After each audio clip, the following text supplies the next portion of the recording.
Today I'm talking about 10 fall fashion trends that I think we all need to avoid.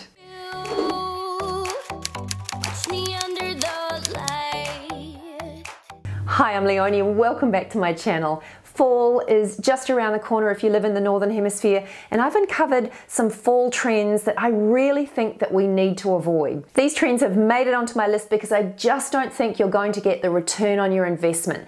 They're not going to stand the test of time and they're not very flattering. So if you like these sorts of videos, I'd love you to give this one a thumbs up, and don't forget to subscribe to my channel for more. And if you would like to see the trends that I think we need to avoid this fall, then just keep watching. The first trend that I think that we all need to avoid is cropped blazers. Now, hear me out. I have worn cropped blazers in the past, but they sort of mess with your proportions. The other thing that they do, which is a little bit tricky, is that they leave your midriff bare. So you either need a longer layering piece that can kind of just look awkward there on its own, or you end up teaming your cropped blazers with high-waisted pants and jeans and skirts, which is fine because high-waisted is in, but it just does limit you in terms of what you can pair a cropped blazer with.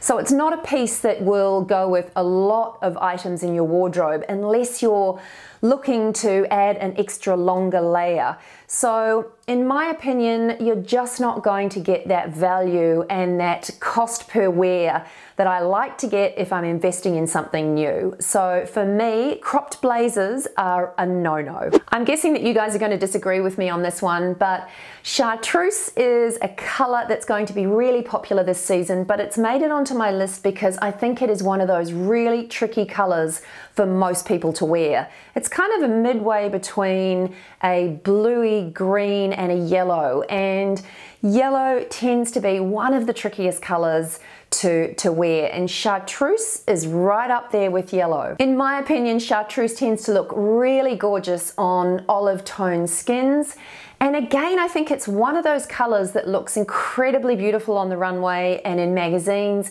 but is really difficult to translate into real life. So that's why I'm going to avoid Chartreuse this season, and I think you guys should proceed with caution too. Before I go any further, I'd also like to say thank you to Native for sponsoring today's video. I've been using the range of Native deodorants for the last couple of weeks and I am loving them. Native's classic deodorants are aluminium free, paraben and sulfate free, they're vegan and cruelty free, and they use ingredients that you can understand, like coconut and shea butter. Native is a personal care brand that create products that are better for my body and yours. They also create toothpastes, body washes and soap, and of course their iconic deodorants. The team at Native have also given me a fantastic discount to pass on to you guys. 3 deodorants are normally $36, but if you use my link and my code, which is Style Insider, you'll get them for just $24. So that is a 33% saving. My favorite deodorant is the eucalyptus and mint. It's just such a fresh, lovely scent. And it's perfect for days when I'm working out as well. It's not sticky, it smells amazing, and it just keeps me fresh all day long. I've also been using the Coastal Oak and Amber, which is like a warm, woody fragrance. And again, I just love the fact that these deodorants are not at all sticky. They glide on really easily and they just do the job. So thank you once again to the team at Native for sponsoring today's video. Metallics have evolved, and this season expect to see lots of oil slick metallics. Now, metallics generally tend to attract the inner magpie in most of us, and anything that's shiny always catches my eye. But I do think these oil slick metallics are really going to be here for one season only. They're going to be here for a good time, not a long time. And that, in my opinion, is the main reason why I think we should avoid them. Also, they are a little bit of a tricky piece to style, but mostly they can tend to look really cheap. So I think if you are considering these oil slick metallics, think hard about it before you take the plunge. The next trend to avoid is over-the-top ruffles. Now, there are ruffles and then there are ruffles. So what I'm saying is ruffles have just gone supersized this fall. Now, I love ruffle detailing on dresses and tops, and ruffles are just really pretty, but when they are supersized, they can really tend to swamp most figures. Obviously, if you want to make a statement and get that real wow effect, then these supersized ruffles will be right up your alley.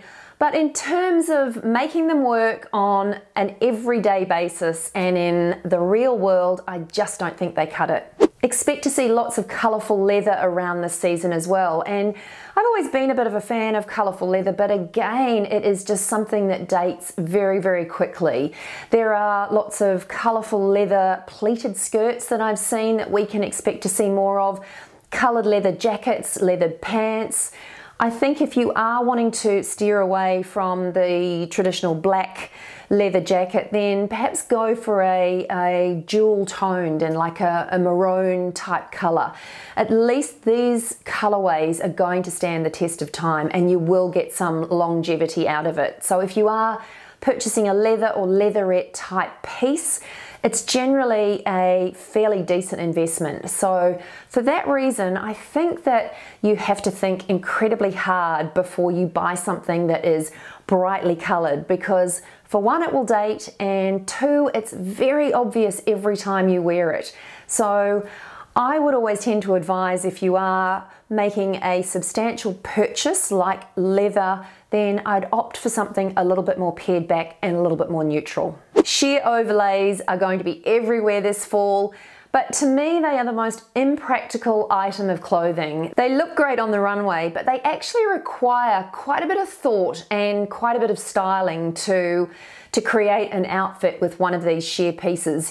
You really need to be aware of what you're wearing underneath so that you can complete the outfit. So for this reason, they just do require too much work for a very impractical piece, and that's why they are a no-no. Expect to see a lot of fringe detailing happening this season too, and I generally like fringing, but what I'm seeing just looks a little bit done. I've seen it before. There's nothing new, there's nothing particularly modern about the fringing that I am seeing that's out there. And if you have ever worn fringing, you will know that it is not often an easy piece to wear. The fringing tends to land in your food when you're eating. If you have fringe detail on your sleeves, it gets caught in everything, and it's not necessarily an easy trend to wear. And it has made it onto my list because I just don't think this season I'm seeing anything new or exciting or fresh with the fringe detailing. So for that reason, I think we need to just forget about it. Quilted skirts were really big on the runways, and I think you'll see more and more of these skirts popping up.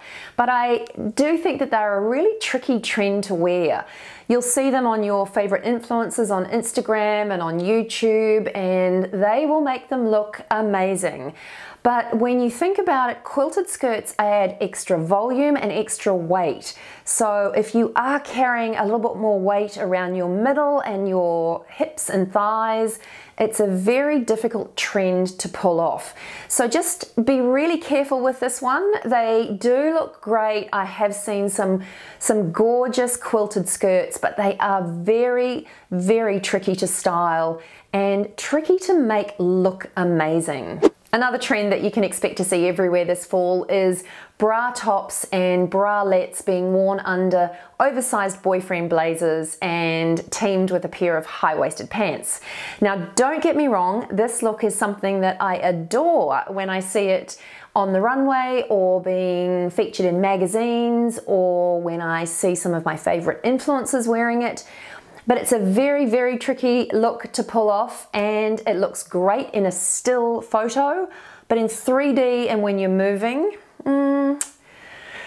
it's a tricky one. So I think we just need to really consider whether this is a practical look, and in my opinion, it's not, and that's why it's on this list. Bows seem to be everywhere this season too, and in moderation, I think that they can be fun, but what I am seeing is large, oversized bows, and in my opinion, they just look a little too little girly for me. They're not modern and fashion and cool. They just look a little bit predictable, and I think over a certain age, they just don't work. It looks way too little girly in my opinion. So I would definitely recommend avoiding any oversized large bow detailing on anything this season. Anyway, that's it from me today. I hope you enjoyed this video. If you did, I would love you to give it a thumbs up. Don't forget to subscribe to my channel for more, and I'll catch you in the next one. Bye for now.